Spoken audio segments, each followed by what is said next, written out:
चलो भाई देखो अब मैं क्या करता हूँ। वो आपके नेताओं की पूरी लिस्ट उन्होंने कोट कर दी है, मैं उतना ही वक्त आपको भी दूंगी। पूरी लिस्ट कोट कर दी है। और यह भी सच है कि सचिन पायलट ही इस भ्रष्टाचार के खिलाफ आवाज उठा रहे थे। पेपर लीक हो रहा है, आपको पता है राजस्थान में कितनी बार, एक दो बार नहीं हुआ है पेपर लीक। अब ऐसे में सवाल यह है कि चुनाव है इसलिए एजेंसी आंख बंद कर ले। तो रुको जरा, सबर करो। अंजना जी, आपको नमस्कार। काफी दिनों बाद आपको देख रहा हूँ और बाकी सारे पैनलिस्टों को भी नमस्कार। एक बड़ा पुराना सा शेर याद आ गया सयाद भाई की खीज पर, गुस्से पर। इरशाद इरशाद। कहते ना कि समंदर ये तेरी खामोशी कुछ और कहती है, मगर साहिल पे टूटी कश्तियां कुछ और कहती है। और मेरी आंखों ने देखे हैं शहर के कई मंजर, मगर अखबार की सुर्खियां कुछ और कहती। आज की डेट में भारतीय जनता पार्टी का एक सेट पैटर्न हो गया है। भारतीय जनता पार्टी के जो अपने हैं उनको ये सीडी से निपटाते हैं और जो विरोधी हैं उनको ईडी से निपटा देते हैं। सीडी और ईडी इनके सरकार चलाने का दो प्रमुख चीजें हैं। अपनों को ये सीडी से निपटाते हैं और दूसरों को ईडी से निपटाते हैं। हमें कोई दिक्कत नहीं, कितनी भी जांच करें। आज की डेट में संवैधानिक संस्थाओं का जितना क्षरण इनकी सरकार में हुआ उतना किसी में नहीं हुआ। आपने भी दिखा दिया कि हमारे कार्यकाल में ईडी ने कितने छापे मारे थे। उसका एक अगर ये भी विश्लेषण दिखा देती कि भाई उन छापों का परसेंटेज सक्सेस रेशियो क्या रहा और इनका सक्सेस रेशियो 3000 से ज्यादा छापों का क्या रहा, तो आपको दूध का दूध और पानी का पानी अपने आप हो जाएगा। हमारे 2-3 प्रश्न हैं, बहुत स्पष्ट, एकदम साफ साफ जिसको कहते हैं। आप इधर उधर की बात कर रहे हैं। आप पेपर लीक हुए, जांच हुई, पेपर लीक हुए, हमारे सचिन पायलट साहब ने भी कहा, सबने कहा, लेकिन हमने कहीं किसी कार्रवाई पे रोक नहीं लगाई। लेकिन गुजरात में पेपर लीक होता है तो आप बताइए कहीं पर अगर कोई रोक लगती हो तो। आप एक चीज को देखिए, संविधान को तार तार करना, क्योंकि चुनाव आज की डेट में राजस्थान में ये लोग नैतिक रूप से हार चुके। भाजपा चुनाव हार गई, मध्य प्रदेश में हार गई, यहां हार गई, छत्तीसगढ़ में हार गई और तेलंगाना में तो खैर इनका नाम लेवा पानी देवा कोई नहीं है। और मिजोरम में प्रधानमंत्री के बगल में उनका मुख्यमंत्री बैठने को तैयार नहीं। तो अब इनके पास सिर्फ एजेंसी बची है। इस एजेंसी को लेकर के जिस तरीके से शहजाद भाई इतनी बड़ी बड़ी लंबी चौड़ी बातें कर रहे थे, उनका मीणा का, इंदल जी का, फलाने जी का, ढिमकाने, एक बार गजेंद्र सिंह शेखावत का भी कर लेते। लाखों करोड़ रुपया वो पब्लिक का लेके भागा हुआ है। हाई कोर्ट तक से उसको स्टे मिला हुआ है, सुप्रीम कोर्ट में उसकी जमानत पेंडिंग है। वो आज की डेट में ईमानदारी की बात कर रहा है। कोऑपरेटिव घोटाले का मुख्य कर्ता धर्ता जिसको कह सकते हैं, वो इस वक्त कोऑपरेटिव उसकी बात कर रहा है। ये तो लेटेस्ट न्यूज है। आप इस चीज को देखिए कि एमके स्टालिन के यहां तभी रेड पड़ती जब चुनाव होता है। वीरभद्र सिंह साहब मतलब एक्सपायर हो गए, उनकी बेटी की उस दिन शादी थी। अंजना जी, आप तो कम से कम घर परिवार वाली हैं, आप बताइए, उनकी बेटी की जिस दिन शादी थी, मंगल का दिन था, वो अपने बेटी को मंदिर लेकर के गए थे। सीबीआई और इनकम टैक्स उनके दरवाजे पे खड़ी हुई थी, मर गए वो, उसी गम में मर गए। क्या निकला उनके यहां से, कोई बता सकता है? एमके स्टालिन के यहां से क्या निकला, कोई बता सकता है? कोई बता सकता है शरद पवार साहब के यहां से क्या निकला? नहीं। कोई बता सकता है कि आज की डेट में जब कमलनाथ जी पर छापा पड़ा था, अभी आगे छापा पड़ने की उम्मीद भी है। मैं मध्य प्रदेश में हूं, ग्वालियर में हूं, मुझे पूरी उम्मीद है कि कल परसों में ईडी यहां पर भी आ जाएगी। आप बताइए, कोई बता सकता है कि क्या क्या उनके यहां से निकला? सच बात यह है कि जिस समय चुनाव होता है, जब ये हारने के उस पर आते हैं, तब ये इस तरीके की रेड डालते हैं। लेकिन हाँ, दूसरी तरफ और चीज देखिए, बड़ी मजे की, हिमंता बिश्व शर्मा पहले तो ईडी के रडार पर रहता है, सीडी के रडार पर रहता है, सारी चीजें। जिस दिन वो इनके यहाँ चला जाता है, उस दिन से ईडी, सीडी, पीडी सारे घोटाले खत्म। मुकुल रॉय जब इनके यहाँ आते हैं तब सब खत्म, जब चले जाते फिर शुरू, फिर आ जाते फिर खत्म। एकनाथ शिंदे और उसके 27 विधायक ईडी के रडार पर रहते हैं, जब इनके साथ सरकार बना लेते हैं तब सब खत्म, दोबारा से कोई पेशी नहीं। उसके बाद आप आ जाइए अजीत दादा के ऊपर, 70,000 करोड़ का आरोपी, उसको खजाने की वजारत दे देते हैं। हसन मुश्रिफ को खजाने की वजारत दे देते हैं। ठीक है। जो हमारे यहाँ पर, मैं आपको बताऊं, इसके अलावा शिंदे साहब के जितने विधायक हैं, प्रफुल्ल पटेल साहब हैं, इन सारों को ले लीजिए। तो मेरा एक ही आपसे कहना है कि लेवल प्लेइंग फील्ड नहीं है। आप ईडी के सारे जो चुनाव लड़ना चाहते हैं, जनता में सहानुभूति जा रही है। पहले तो हम 120-130 सीटें जीत रहे थे शहजाद भाई, अब 180 सीटें जीतेंगे। इस चीज को ध्यान रख लेना, और 2-4 एजेंसी और ले आओ हमारे लिए। ठीक।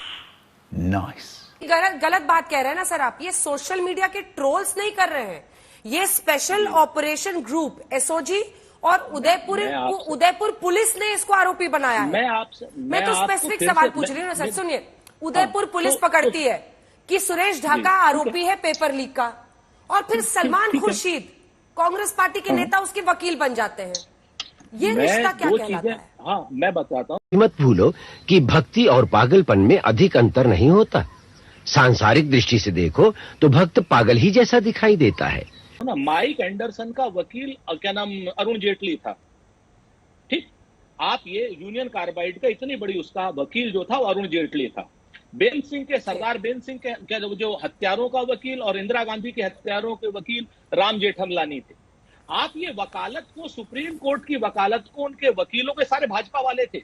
ये लोग, इन लोगों को आप अगर ये सुप्रीम कोर्ट में किसी के पैसे लेकर के किसी की वकालत कर रहे हैं अपने प्रोफेशनल काम में, कम से कम आपको नहीं पूछना चाहिए। शहजाद पूछे मेरी समझ में, क्योंकि ये 2 रुपए के ट्रॉलों से जरा बहुत ज्यादा प्रभावित रहते हैं।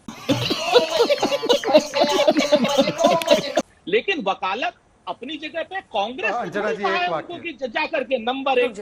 नंबर 2, मैं फिर से कहता हूं आपसे कि आरोप लगा करके उसको अपराधी सिद्ध कर देना, ये भारतीय जनता पार्टी के ट्रॉल्स की आदत हो गई है। हम आपको 20 आरोप लगा करके अपराधी सिद्ध कर दें, उसके बाद, और वहां पर एक बात बताइए, 2G में क्या हुआ, 3G में क्या हुआ, कोयले में क्या हुआ? कोयले में आज की डेट में अगर एक आदमी कोई आरोपी पाया गया, अपराधी पाया गया, दिलीप रे है, जो भारतीय जनता पार्टी का मिनिस्टर था, 3 साल की उसको सजा हुई है।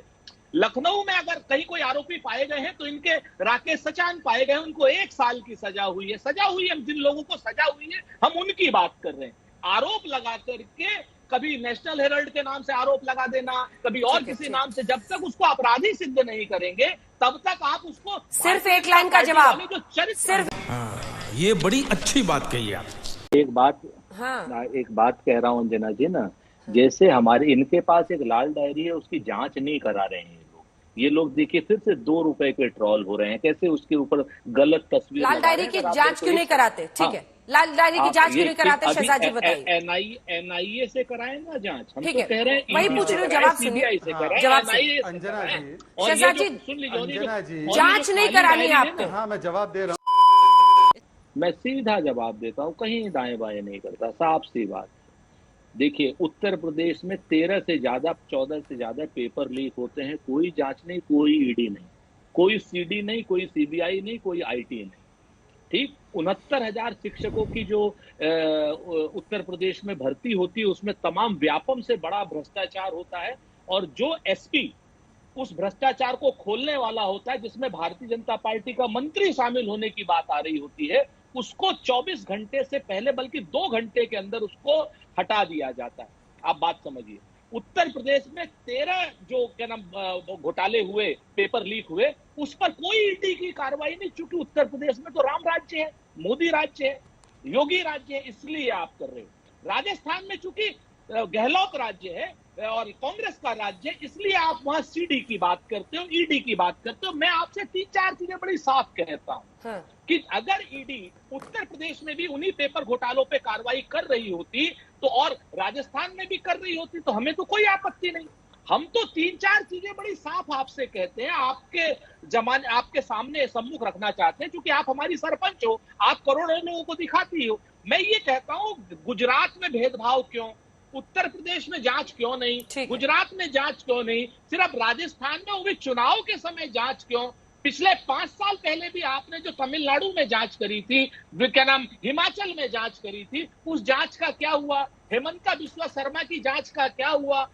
नहीं, मुझे मजाक नहीं उड़वाना अपनी चीज का, मैं नहीं बताऊंगा। शहजाद जी ने 93% कन्विक्शन रेट का दम भरा, तो मैंने इस पर रिसर्च मंगाया, और मेरी रिसर्च टीम बताती है कि 24 जुलाई 2023 को देश की संसद में सरकार ने जवाब दिया है कि ED has reported a conviction rate of 93%, यानी दोषी करार, यानी उनके जो केस वो दर्ज करते हैं उसकी सफलता का रेट मनी लॉन्ड्रिंग केस में, सिर्फ मैं बता रही हूं, 93% कन्विक्शन रेट देश की संसद में ईडी की तरफ से सरकार ने कोट किया है।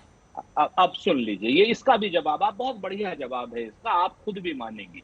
राहुल गांधी जी के खिलाफ जिस तरीके से सूरत की अदालत, लोअर कोर्ट ने 2 साल की सजा दी, अपर कोर्ट ने उसको रखा, कायम रखा, हाई कोर्ट ने रखा, जिसको सुप्रीम कोर्ट ने कहा कि आजकल गुजरात के एरिया से कुछ बड़े आश्चर्यजनक रिजल्ट आ रहे हैं और उन्होंने बिल्कुल साफ कर दिया। इस तरीके से भारतीय जनता पार्टी के लोग लोअर कोर्ट में जहां दबाव देकर के डिसीजन की बात करते हैं, एमपी, अरे एक मिनट यार, अब फिर अब बीच में मत बोलो ना। एमपी एमएलए जो कोर्ट है, एमपी एमएलए जो कोर्ट है, आज भी जारी है, जिस अंजना जी कहना बीच में शहजाद जी पूरा कर लेने दीजिए, मैं आ रही हूँ। तो मैं एमपी एमएलए कोर्ट में, जिसका जो एमपी एमएलए जो लोएस्ट कोर्ट है, जिसमें कन्विक्शन रेट इनको ये झूठ बोलकर मतलब छल कपट करके दिखा रहे हैं, वो सारा का सारा हाई कोर्ट और सुप्रीम कोर्ट में 100% उड़ जाता है, 100% उड़ जाता है। तो जहां एमपी एमएलए कोर्ट में इनका 93% कन्विक्शन रेट होता है, सुप्रीम कोर्ट में आकर के 0 हो जाता है। आप मुझे ये बता दीजिए कि जो ईडी की जो जांचें हैं 5000 से ज्यादा इन्होंने की, तो ये इनका तो कहने का मतलब है 93%, तो इसका मतलब सारे के सारे जो हमारे क्या नाम नेता थे, सबको जेल में होना चाहिए था। कौन सा नेता जेल में है? जवाब सुनिए, सब जेल में है, आरोप। शहजाद जी, ये तो लेटेस्ट न्यूज है। इस बात का भी जवाब दीजिए। और दूसरा, नहीं, सवाल सुनिए। एक पहेली है, वो पहेली आप बुझा दीजिए। आपने खुद अभी कहा कि कैसे मुकुल रॉय को लेकर कि वो हमारी पार्टी में आए, उसके बाद भी उन पर हम लोगों ने जांच जारी रखी।